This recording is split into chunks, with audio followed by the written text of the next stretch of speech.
Hey everyone, welcome back to our channel. Today I'm going to show you how to hide last seen on Instagram. Now open your Instagram.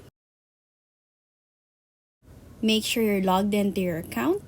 Go to your profile by tapping the picture icon on the lower right part of your screen. In here, you'll see 3 lines on the upper right part of your screen. Tap on that. There will be a pop-up and then select Settings. Once you're routed on Settings, tap on Privacy.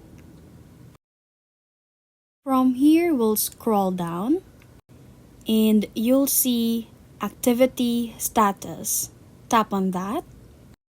Here you'll see Show Activity Status is enabled. That means my friends are seeing if I'm online and when was the last time I'm online. So we tap it and disable it. This way my friends wouldn't see if I'm active or I'm online and when was the last time I used the app. That's how you hide last seen on Instagram.